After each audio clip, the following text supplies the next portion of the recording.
Hello everyone, welcome to my channel Classes for Youth and it's me Smita. So guys, हम लोग ने अपना new topic start किया था नंबर सिस्टम, जिसमें से 2 क्लासेस हम लोग की हो चुकी हैं ऑलरेडी। तो अगर आप मेरे चैनल पे न्यू हैं तो पहले आप वो 2 क्लासेस देखें ताकि आपको आज की क्लास अच्छे से समझ आ जाए। ठीक है, पहली क्लास जो थी उसमें मैंने आपको इसका थोड़ा सा थ्योरेटिकल पोर्शन बताया था, और जो इसकी सेकेंड क्लास थी उसमें मैंने आपको बताया था जो पार्स लग जाती हैं, जैसे 2, 4, 9, 6, 8 एक्सेट्रा, जो ये वैल्यूज डिजिट्स लग जाती हैं पार में यूनिट प्लेस पे जब ये होते हैं, और पार्स अगर इवन या ऑड होते हैं तब कैसे कैलकुलेशन होती है, तो मैंने इसकी आपको ट्रिक्स बताई थी। ओके, सो आज मैं आपको कुछ क्वेश्चंस बताऊंगी प्लेस वैल्यू फेस वैल्यू वाले, एंड इसके कैसे क्वेश्चंस आते हैं एग्जाम्स में। तो हम लोग स्टार्ट करते हैं ये वाले क्वेश्चंस। उसके बाद मैं जो टॉपिक स्टार्ट करूँगी वो होगा हमारा डिविजिबिलिटी रूल। ओके, सो आज का क्वेश्चंस हम लोग देखते हैं पहले तो place value and face value. तो देखिए, प्लेस वैल्यू पूछा जाए या एक्चुअल वैल्यू पूछा जाए, जातीय मान, अंकित मान, शुद्ध मान, ठीक है, इन सब में से कुछ भी पूछा जाए तो आप समझ लीजिएगा वो प्लेस वैल्यू की बात हो रही है।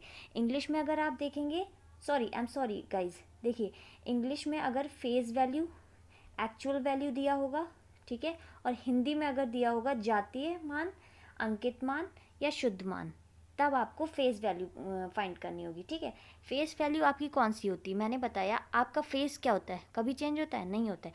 तो फेस वैल्यू मतलब the value which can never be change. ठीक है, जो डिजिट होगी वो फेस वैल्यू के केस में कभी चेंज नहीं होगी। मान लीजिए मैंने आपको दिया 2968, ओके, और मैंने इसमें आपसे पूछ लिया कि इसकी फेस वैल्यू 6 की फेस वैल्यू क्या है, तो 6 की फेस वैल्यू चेंज नहीं होगी, 6 की फेस वैल्यू 6 ही रहेगी। ओके, अगर क्वेश्चन आपसे एग्ज़ाम में पूछा जाए कि 6 का अंकित मान क्या है, तो आप 6 का अंकित मान 6 ही रखेंगे, ठीक है, वो चेंज नहीं होगा। लेकिन अगर इसी में आपसे प्लेस वैल्यू पूछ ली जाए, 6 का स्थानीय मान क्या है, तो 6 का स्थानीय मान 6 जैसे होगा वैसे ही लिख दीजिएगा। आप 6 के आगे जितने डिजिट होंगे उतने ही ज़ीरो बढ़ जाएंगे, ठीक है, ये हो जाएगा। ठीक है, तो आप डिफरेंस देखिए, फेस वैल्यू मतलब जो जैसा है वैसा ही रहेगा, बट प्लेस वैल्यू में जो जैसा है वैसे ही लिख दीजिए, बट उसके आगे जितने भी डिजिट्स होंगे उतने आपके ज़ीरो लग जाएंगे। ओके, तो इसमें आपसे एक डायरेक्ट क्वेश्चन ये पूछ लिया जाता है कि फेस वैल्यू कौन सा है, प्लेस वैल्यू कौन सा है। दूसरा आपसे क्वेश्चन पूछ लिया जाता है कि मान लीजिए ये आपको डिजिट दी है, जैसे सपोज करिए 83296 7, ठीक है। अब आपसे इसमें पूछ लिया जाए कि हमें 2 के जातीय मान और 2 का स्थानीय मान का डिफरेंस बताइए। ठीक है, तो देखिए 2 का जातीय मान मतलब कि फेस वैल्यू, ठीक है, आपका क्या होगा, 2 का फेस वैल्यू आपका 2 ही रहेगा, लेकिन इसका स्थानीय मान क्या होगा, 2 लिख लेंगे, 2 के आगे कितनी डिजिट्स हैं, 1, 2, 3, तो यानी कि आपके यहाँ पे 3 ज़ीरो बढ़ जाएंगे। अब इससे पूछा क्या गया, आपका डिफरेंस पूछा गया, मतलब कि आप इसको माइनस कर देंगे। अगर 2000 से 2 आप माइनस कर देंगे तो आपका आंसर मिल जाएगा। ये हो गया आपका आंसर। ठीक है, तो यूपी टेट में आपसे ऐसे ही क्वेश्चन पूछा जाता है, या तो आपसे डायरेक्ट पूछ लिया जाएगा फेस वैल्यू बताइए, प्लेस वैल्यू बताइए, या आपसे डायरेक्ट पूछ लिया जाएगा इसके बीच का अंतर कितना होता है। ठीक है, ये आपसे क्वेश्चन एक ये पूछा जाता है। एक क्वेश्चन आपसे कभी कदार ऐसा भी पूछ लिया जाता है, मान लीजिए आपको दे दिया 63295, ठीक है, अब इसमें आपसे पूछ लिया जाए 3 का जातीय मान क्या है, तो 3 हो जाएगा, 3 का स्थानीय मान क्या है, 3000 है। ठीक है, अब इसमें आपसे वो लोग क्वेश्चन में पूछ लेते हैं कि इनका सम कितना होगा, तो सिंपल है, आपको इनकी वैल्यू ऐड कर देनी, तो आपको आंसर मिल जाएगा। 3000 में तीन जोड़ेंगे तो 3003 आपका आंसर हो जाएगा। ठीक है, ऐसे ही क्वेश्चन आपसे यूपी टेट के एग्जाम्स में पूछे जाते हैं। ज़्यादा टफ टॉपिक नहीं है ये, बहुत ही ईजी टॉपिक है, बहुत ही स्कोरिंग टॉपिक है, और इस टॉपिक से एक क्वेश्चन पूछा ही जाता है। ठीक है, तो ये हो गया आपका प्लेस वैल्यू और फेस वैल्यू पे क्वेश्चन। अब आपसे मान लीजिए मैंने आपको उस दिन बताया था जो कि आपकी अगर पार के ऊपर मतलब यूनिट प्लेस के ऊपर पार गिवन, यूनिट प्लेस मान लीजिए आपका 2 गिवन हो, 3 गिवन हो, 8 हो, है ना, और तो आप कैसे सॉल्व करेंगे, 2, 3, 7, 8 अगर है आपका यूनिट प्लेस, ठीक है, उसके ऊपर कोई भी पावर गिवन है, तो आप कैसे सॉल्व करेंगे, ये मैंने उस दिन आपको बताया था। ठीक है, तो इस पर एक क्वेश्चन मैं आपको करके बताती हूँ। तो देखिए अगर आपको क्वेश्चन गिवन है find unit place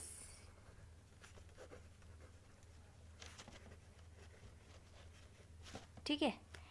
unit place की आपको वैल्यू फाइंड करनी है, ठीक है। और आपको क्वेश्चन गिवन है और इसकी पावर गिवन है 888 प्लस, ठीक। तो उस दिन मैंने आपको बताया था कि अगर पहले आप देखेंगे यूनिट प्लेस पे क्या डिजिट्स हैं, 2 है, 8 है। 2 और 8 वाली केस में मैंने आपको एक प्रॉपर्टी बताई थी, जो भी पावर होगी 2 और 8 के ऊपर उसको हम लोग 4 से डिवाइड करेंगे, ठीक है। उसके बाद जो भी रिमाइंडर बचेगा वो इसकी पावर बन के आंसर निकलेगा। बट इन केस अगर ज़ीरो निकलता है, ठीक है, ये 4 से पूरा डिविजिबल है और ज़ीरो निकल रहा है तो इसकी पावर 2 हो जाएगी, ठीक है। तो देखिए अगर हम लोग 222 को 4 से डिवाइड करें तो 222 मिलेगा, डैट मीन्स इसका रिमाइंडर हम लोग को 0 मिल रहा है। तो इस केस में 2 की जो पावर हो जाएगी वो हो जाएगी 4, ठीक है। अगर हम लोग 222 को 4 से डिवाइड करते हैं तो हम लोग को रिमाइंडर कितना मिल रहा है, 2 रिमाइंडर मिल जाएगा, ठीक है। तो डैट मीन्स यहाँ पे जो 8 की पावर होगी वो हो जाएगी 2, जो रिमाइंडर बचेगा वही हम लोग की पावर बन जाती है, ठीक है। तो अब देखिए अब 2 की पावर 4 है, ठीक है, 2 की पावर 4 है। अब मैंने आपको क्या बताया, 2 की पावर 4 है।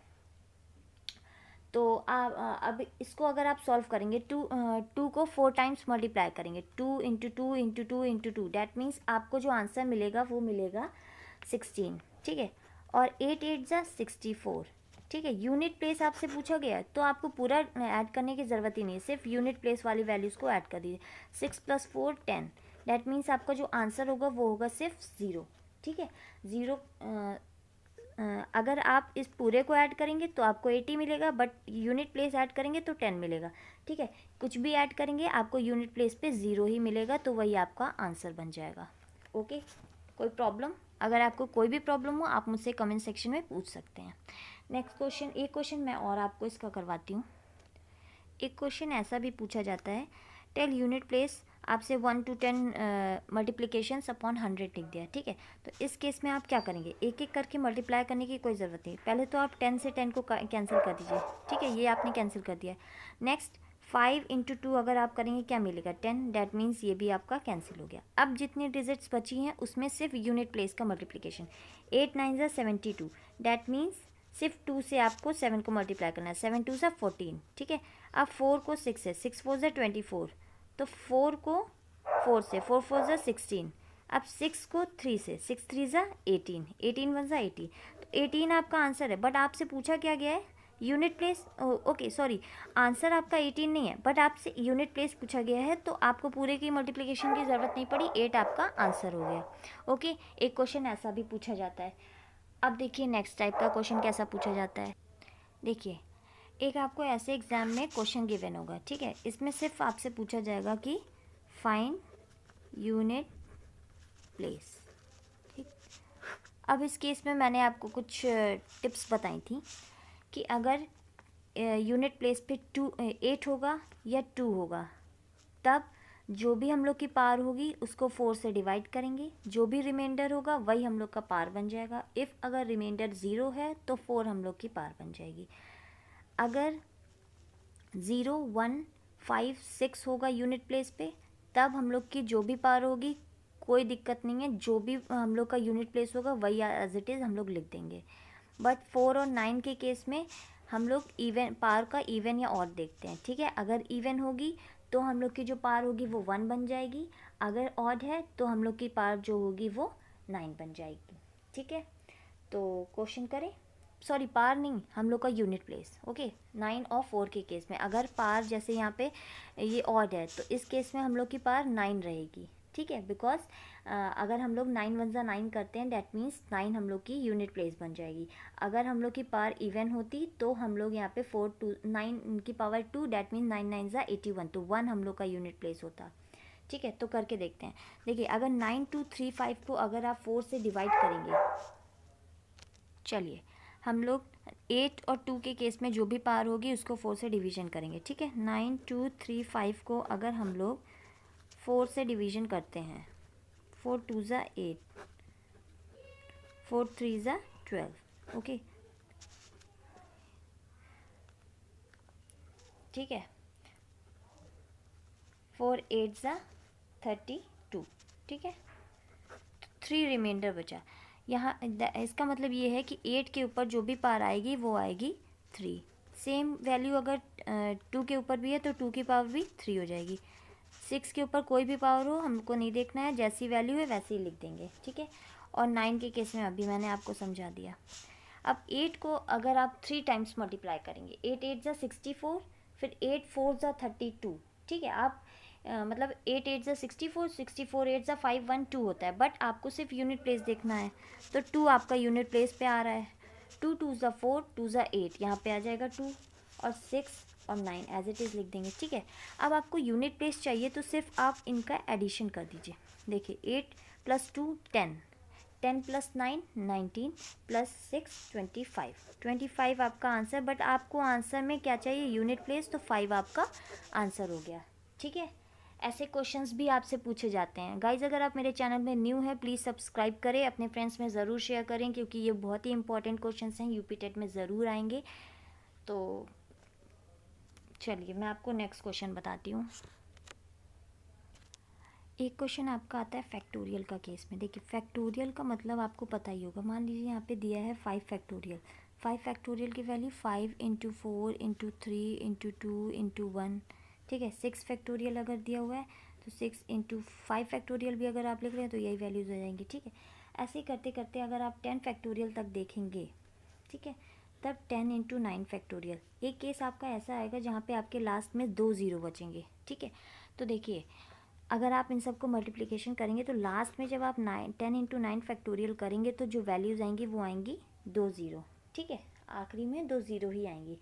और अगर कोई भी फैक्टोरियल 4 फैक्टोरियल से बड़ा है तो उस केस में हमेशा आप याद रखिए कि आपकी पावर जो है हमेशा 4 हो जाएगी, ठीक है। तो इस केस में आपको देखना है इनके फैक्टोरियल्स की वैल्यू हमें 5 से बड़ी आ रही है, ठीक है। तो अगर इन फैक्टोरियल की वैल्यू 5 से बड़ी आ रही है, 4 से बड़ी आ रही है, तो आप इनकी पावर, यूनिट प्लेस की जो भी पावर होगी डायरेक्ट आप 4 रख लेंगे, ठीक है। ज़्यादा आपको कुछ करने की ज़रूरत नहीं है। तो 2 की पावर भी 4 हो जाएगी, 6 की पावर भी 4 हो जाएगी, 9 की पावर भी 4 हो जाएगी, ठीक है। ये इतनी बात समझ आ गई आपको। अब अगर आप 8 की पावर 4 है, इसका अगर आप 8 को 4 टाइम्स मल्टीप्लाई करेंगे तो जो यूनिट प्लेस आएगी आपकी 6 आएगी, ठीक है। 2 की पावर क्या है, क्यों अभी मैं आप सोच रहे होंगे कि मैंने आपको जो प्रॉपर्टी बताई उससे क्यों नहीं बता रही हूँ मैं, क्योंकि अगर आप 4 को 4 से डिवाइड करेंगे तो रिमाइंडर 0 बचेगा, तब भी आपको पावर तो 4 ही रखनी पड़ेगी, इसलिए आपको मल्टीप्लिकेशन करना ही पड़ेगा, तो आपका आंसर आएगा 6। ऐसे ही 2 की पावर 4 करेंगे तो आपका आंसर आएगा 6, ठीक है। अब 6 की पावर 4, मैंने आपको बताया 6 की कोई भी पावर हो आपको नहीं देखना है, जो यहाँ पे है वो वही यहाँ पे आ जाएगा। 0 1 5 6 के केस में कोई भी पावर होगी आपको उससे कोई लेना देना नहीं है, जो भी आपका यूनिट प्लेस है वो यहीं पे आ जाएगा, ठीक है। अब 9 की पावर 4 है, 9 की पावर 4 मतलब इवन है, तो इवन के केस में आपका 1 हो जाएगा, अगर ऑड होता तो 9 आ जाता। इसका मल्टीप्लिकेशन अगर आप करें 19 आ रहा है, यूनिट प्लेस पूछिए तो आपका 9 आंसर हो जाएगा, ठीक है। अब इसी में अगर आप मुझसे पूछते हैं कि ट्रिक्स से अगर मैं बताऊं आपको, क्योंकि ये लेंदी कैलकुलेशन है, एग्जाम्स में इतना टाइम नहीं होता है, तो अगर आप ट्रिक्स से सॉल्व करना चाहते हैं तो देखिए कोई भी अगर आपको 8 की पावर 4 दिया है, 2 की पावर 4 दिया है, इसे आपको सॉल्व करना है तो सिंपल आपको 8 × 2 करेंगे 16 मिलेगा, इसकी जो यूनिट प्लेस होगी वही आपका आंसर हो जाएगा, ठीक है। तो इस केस में आप ऐसे भी सॉल्व कर सकते हैं, बट आप ट्रिक्स से सॉल्व करेंगे तो आपको ये श्योरिटी नहीं रहेगी कि पता नहीं मेरा आंसर सही है या नहीं। तो अपने खुद को आप खुद के सेल्फ सेटिस्फैक्शन के लिए आप अगर ये मेथड यूज़ करते हैं तो वेल एंड गुड, ठीक है। तो अब मैं आपको दूसरा क्वेश्चन एक बता देती हूँ जिसमें फैक्टोरियल वाला ही है, बट आपको सॉल्व करने में कोई, देखिए मान लीजिए आपसे क्वेश्चन पूछा गया 1 फैक्टोरियल की वैल्यू है 1 पावर है, ठीक है। 2 फैक्टोरियल की पावर भी 2 है, 3 फैक्टोरियल की पावर भी 3 है, ठीक है, और 4 फैक्टोरियल की पावर भी 4 है। ये आपसे पूरा 10 फैक्टोरियल तक दिया हुआ है, ठीक। अब आपसे इसमें पूछा जाए कि इसकी आप मुझे बताइए, इसकी 10 पावर है, इसमें आपसे पूछा जाए कि इसका यूनिट प्लेस क्या है, ठीक है। यही आपका क्वेश्चन होगा कि यूनिट प्लेस क्या है, ठीक है। तो सिंपल है, 1 फैक्टोरियल की वैल्यू 1, 2 फैक्टोरियल में आप क्या करेंगे 2 इंटू 1, 3 फैक्टोरियल में आप क्या करेंगे 3 इंटू 2 इंटू 1, 4 फैक्टोरियल में 4 इंटू 3 इंटू 2 इंटू 1, ठीक है, ये आपका चलता ही रहेगा, ठीक है। तो अब जब आप 5 फैक्टोरियल पे आएंगे तो 5 इंटू 4 इंटू 3 2 1 करेंगे, तब आपका आंसर मिलेगा 120। डैट मीन्स यूनिट प्लेस पे आपको 0 मिल जाएगा, वहीं से आपको स्टॉप कर देना है, ठीक है। तो बस यानी कि आपको 4 फैक्टोरियल तक की वैल्यूज़ लेकर चलनी है।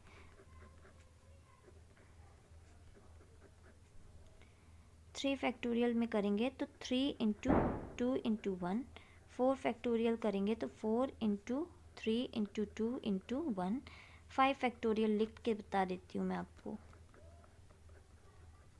ठीक है। 1 2 6 24 120, ये देखिए ये आपको 0 मिल गया। अब 0 को किसी से भी आप मल्टीप्लाई करेंगे तो आपको आंसर 0 ही मिलेगा, तो इसको आपको आगे लेकर चलने की कोई ज़रूरत नहीं है, ठीक है। तो देखिए यानी कि 1 फैक्टोरियल की वैल्यू क्या है 1, यानी कि 1 की पावर 1 प्लस 2 फैक्टोरियल की वैल्यू क्या है 2, दैट मीन्स 2 की पावर 2। 3 फैक्टोरियल की वैल्यू क्या है 6, दैट मीन्स 6 की पावर 3, ठीक है। 4 फैक्टोरियल की वैल्यू 24, तो इसका यूनिट प्लेस लेकर चलेंगे, 4 की पावर कितनी हो जाएगी 4। इसको आप सॉल्व कर देंगे तो 0 फैक्टोरियल की वैल्यू आप कितनी भी लिख दो आंसर तो 0 ही मिलेगा ना, तो इसको आपको लेकर ही नहीं चलना है, बस इतनी वैल्यूज़ लेकर चलनी है, ठीक है। अब इसको आप सॉल्व करेंगे 1 2 2 ज़ा 4, 6 6 ज़ा 36, 6 ज़ा जो भी आपका आएगा आंसर यूनिट प्लेस लेकर चलेंगे। सेम चीज़ इसमें भी, ठीक है।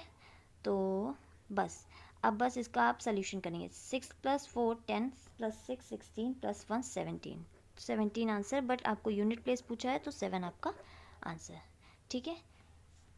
ऐसे ही क्वेश्चंस पूछे जाते हैं आपके यूपी टेट में, ठीक है। तो ये थी आज हम लोग की क्लास, तो कल हम आपको डिविजिबिलिटी रूल बताएंगे, ठीक है।